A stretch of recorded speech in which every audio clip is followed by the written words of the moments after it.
What if I told you that Gautam Buddha might have visited Mumbai? Or Nala Sopara was a bustling port trading with ancient Rome? Well, to talk about this and many more interesting tidbits, we have with us today Dr. Suraj Pandit. He is the head of the Department of Ancient Indian Culture and Archaeology and head of the Department of Buddhist Studies at Sathe College. Welcome, sir. Thank you. Thanks a lot. So my first question to you would be, what do you think is the purpose of archaeology? See, basically, archaeology is a quest of your own identity. It's about your own past. It's about your own ancestors.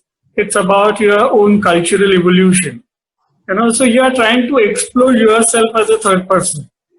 And that is the most wonderful thing in the world, that you are making an attempt to understand yourself in the context of your culture, your country, your whole existence, and that is what archaeology is all about. Technically, if I were to say, it is all about piecing together past, interpreting your own past. But there has to be purpose to do that, basically, we all archaeologists work like a detective, maybe, searching for a detective working in a search of his own roots. Beautiful. I have to tell you, I have never come across a better definition of archaeology until now. Thank you. I never knew until I researched before speaking to you that there are different disciplines of in this field. Could you please throw some light on them? Yes, basically, archaeology has various sub-disciplines which has now independently evolved as independent disciplines, like paleontology for that matter, or you can say genetic studies, which has now entered in archaeological studies, or you can say epigraphy and numismatics, where we study inscriptions and coins. So there are various sub-disciplines which help us to interpret our past. For example, when we study in the historical archaeology, we have to know about textual traditions, we have to know about sculptures, their styles, aesthetics, iconography. Then, as I said, inscriptions, epigraphy, numismatics, that is coins, study of coins, and so on and so forth. So virtually everything on this earth becomes relevant for an archaeologist. And every discipline which studies every element existing on this particular planet helps us to. For example, when we study paleoclimate, zoology and botany is at our help, because without zoologists and botanists, without pollen analysis, without fossil studies, we cannot reconstruct paleoclimate, or sea level changes for that matter. So there are various sub-disciplines or disciplines which are, you can say, supplementary to the core archaeological studies or interpretations, I would say. So when you did study Nala Sopara, did all these disciplines come into fore? Yes, many of them. So we need to know geomorphology, geology, then we need to know, you can say, sedimentology. We need to know epigraphy, numismatics. We need to know folklore studies. We need to know manuscriptology. So it's a vast area. There are some core science discipline, core social science disciplines. They come together and form to help us. And Sopara is something which has a living tradition of more than 2,500 years.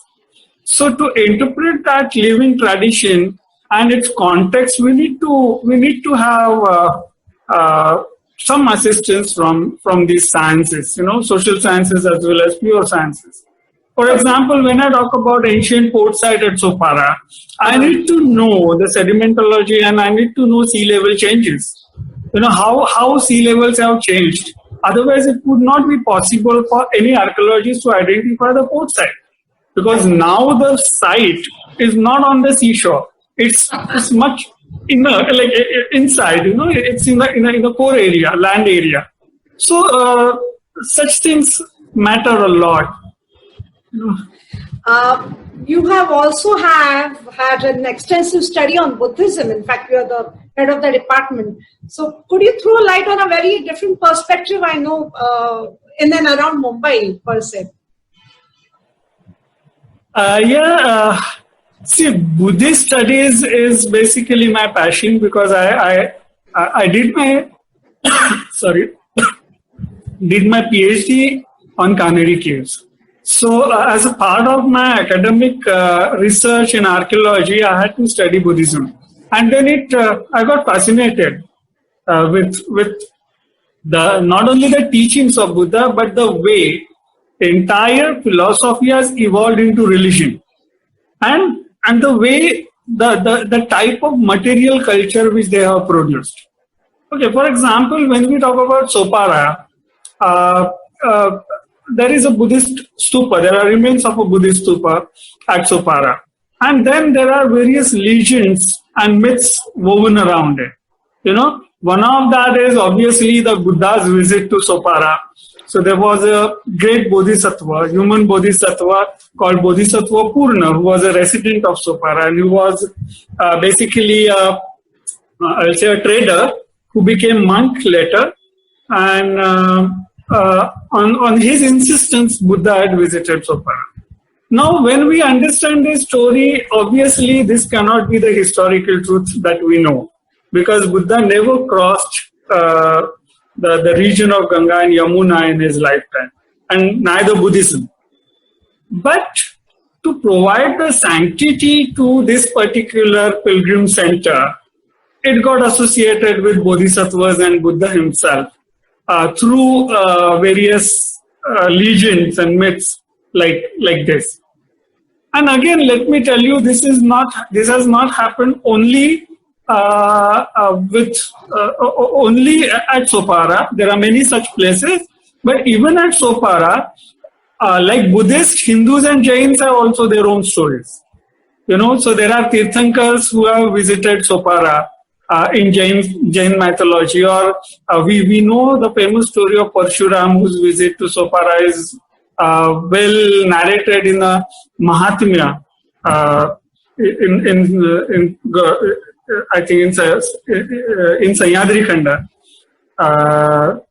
as a segment, as a section of Sahyadri Khanda. So it is interesting that there are various legions, there are various gods who are getting associated with the place, and that's fascinating over the period. Like, not only that, let me tell you, the first Indian Christian saint comes from Vasai.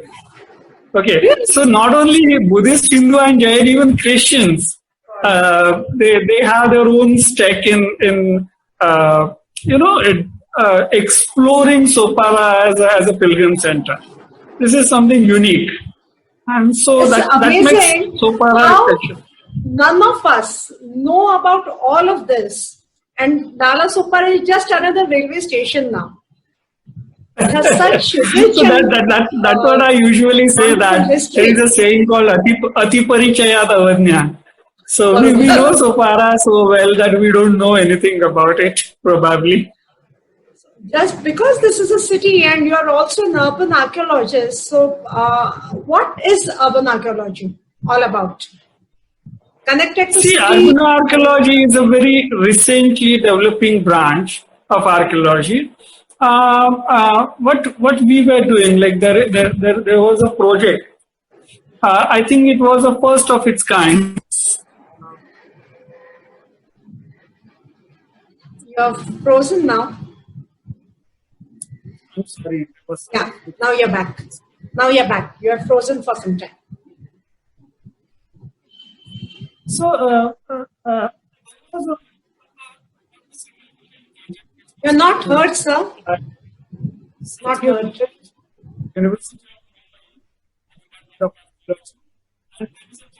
Yes, please. Yeah. Okay. So what I was asking you is, What is urban archaeology? Because we spoke so much about Nala Sopara, so I can understand it might be something about cities or metros. Yes. See, urban archaeology is something exploring your own, like understanding the urban scenario in its context.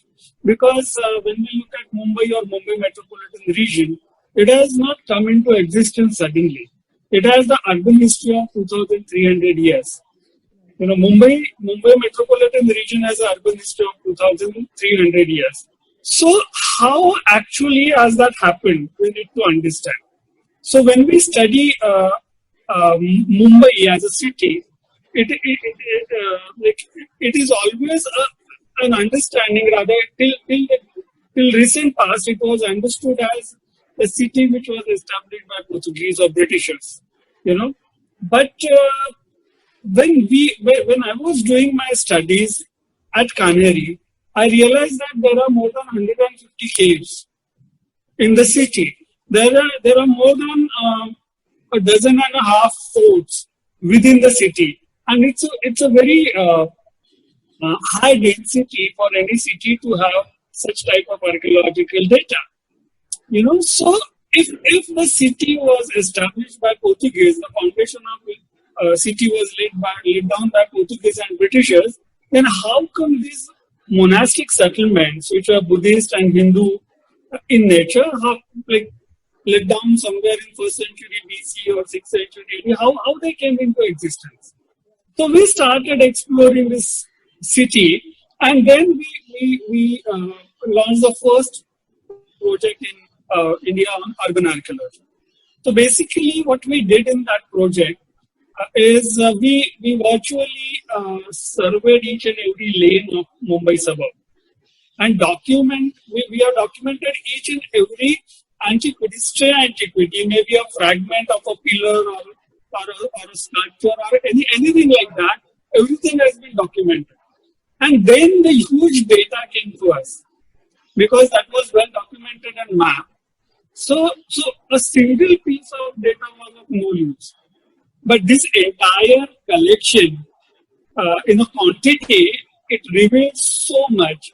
And that became the first project in urban archaeology in India.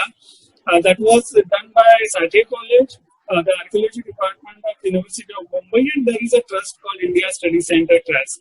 We all three came together to run this project, and around 40 volunteers were working simultaneously with a team of 6 experts with me. I was the director of the project. So basically, this is like a jigsaw puzzle. You know, like we are taking up small pieces of information and trying to create the entire picture. And now we know that even Mumbai has a history of 2,000 years, and major part of it is urban. You know, so even in pre-Portuguese period, Mumbai was an urban center and well developed cultural hub kind of thing. So that is the outcome of this urban archaeology project. I started urban archaeology primarily with Sopara, exploring Sopara. Then I studied Kalyan. Then I studied Chaul. Then I studied Panvel and Pain. And then I came to Mumbai. So there were various experiments we were doing with all these sites. And then the methodology was properly formulated, and then the project was launched. Awesome. It feels good to understand that we probably stay in a city, not probably, we surely stay in a city which has quite ancient roots.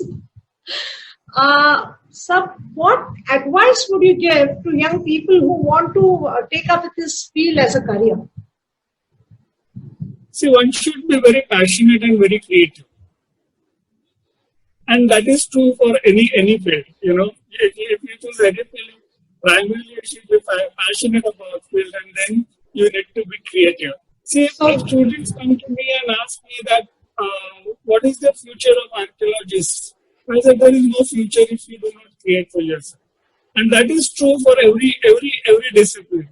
You know, there are standard jobs, there are traditional jobs like which we have it in in government and semi-government and NGO things.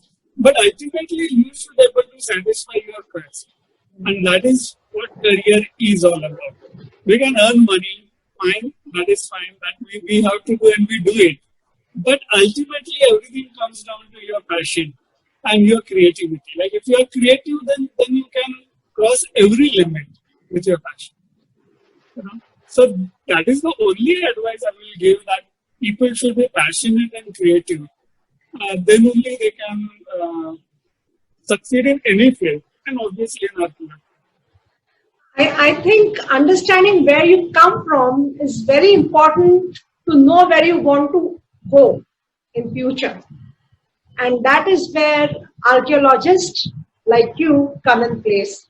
Thanks a lot, sir, for being here today and giving us an insight into what archaeology is all about with such gusto and passion, and making this interview fun.